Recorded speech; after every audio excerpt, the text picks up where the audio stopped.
Life is suffering. Right. Indisputable. What do you do about that? You voluntarily accept it and then strive to overcome the suffering that's a consequence of that. And you do that for you, and you do that in a way that makes it better for other people. And then that works. And one question might be, well, how well does it work? And the answer is, the only way that you can find out is by trying it. That's it. That's the existential element of it. The proof is to be derived by the incarnation of the attitude in your own life. No one can tell you how it will work for you. It's the thing that your destiny is to discover that. And you have to make the decisions to begin with. It's like, because you can't do this without commitment. You have to commit to it first. That's the act of faith that Kierkegaard was so insistent upon. You have to say, I'm going to act as if being is good. I'm going to act as if truth is the pathway to enlightenment. I'm going to act as if I should pursue the deepest meaning possible in my life. And there's reasons to do none of those. They're real reasons. So it's really a decision. But you can't find out what the consequence of the decision is unless you make the decision. I think the same thing happens when you get married, by the way. It's that if you think you might leave, you're not married. And then you think, well, the marriage didn't succeed. It's like, well, maybe you were never married. Because the rule is, you don't get to leave. And there's a reason for that rule. Now, I'm not saying that there aren't situations where there should be exceptions made for that. That's not the point. The point is that there's some games you don't get to play unless you're all in. And the other thing that's so interesting about being alive is that you're all in. No matter what you do, you're all in. This is going to kill you. So I think you might as well play the most magnificent game you can while you're waiting. Because do you have anything better to do? Really? Why not pick the best thing possible that you could do? Why not do that? Maybe you could justify your wretched existence to yourself that way.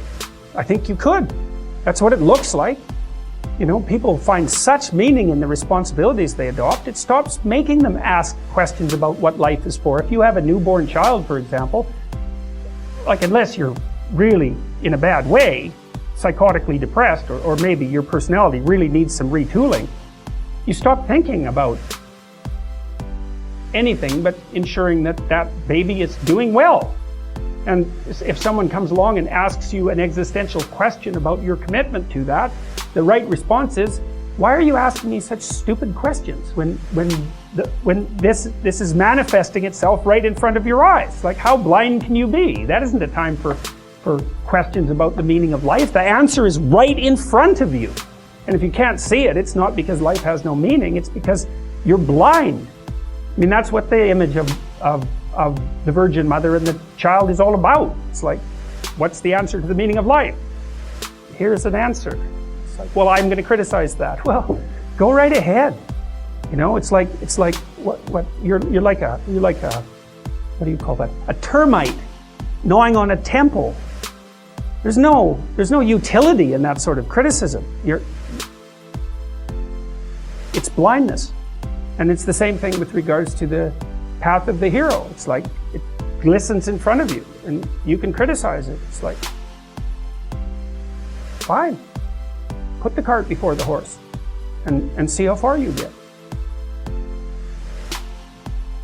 So I thought, to bring full closure to the class, I was trying to solve this terrible puzzle that confronted me and many other people about how it was that human beings got themselves in such a tangle about what they believed. Such a tangle that we were pointing the ultimate weapons of destruction at one another, which, by the way, we are still doing. And I thought, okay, well, I understand that. We need our belief systems. They orient us. And that means there will be conflict between belief systems, and that can be a catastrophe. And that's being played out everywhere, again, in very many ways. What's the solution to that? Well, one possibility is there's no solution. It's just mayhem all the way around. Could be the case. But it seemed to me, as I delved into it, that the proper solution to that was to live properly as an individual, because you're more powerful than you think.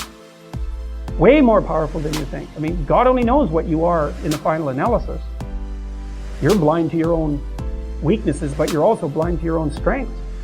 And so then I think, well, if you got your act together, it'd be better for you, and instantly it would be better for your family, assuming they wanted you to get your act together, and not everyone does, and then it would be better for the community. Like, how far could you take that? If you stopped wasting time, and if you stopped lying, and if you oriented yourself to the highest possible good that you could conceive of, and you committed to that, how much good could you do? Well, I would say, why don't you find out? So that's what I think you should do. You should find out. You don't have anything better to do. And there's nothing in it, as far as I've been able to tell, there's nothing in it but good. So maybe you could sort yourself out so that you wanted nothing but the good. And then maybe you could help make that manifest in the world. And maybe we wouldn't have all these terrible problems then. At least we'd have fewer of them, and that would be a start. So it's the answer to the problem of humanity is the integrity of the individual. That's the answer. So, and states that are predicated on that realization are healthy. So, and states that aren't are doomed to stagnation and catastrophic collapse. And personalities that are predicated on self-tyranny and the tyranny of others are doomed to collapse. So, and then you think, well, what's the barrier? And the barrier is, are you willing to accept the responsibility? And part of the answer to that is, reduce the damn responsibility until it's tolerable. You don't have to fix everything at once. You could just start by fixing the things that you could fix. Or you could even do it more. You could do it with even less self-sacrifice. You could start by fixing only the things that you want to fix. God, you can get a massive way that way. So do it. See what happens. That's what you should have been taught in university right from the beginning. It's like, aim at the highest good. Tool yourself into something that can attain it. And go out there and manifest it in the world. And everything that comes your way will be a blessing. And so all you have to do is give up your resentment and your hatred. I know that's a hard thing to give up because you have plenty of reason for it. That's probably a good place to stop.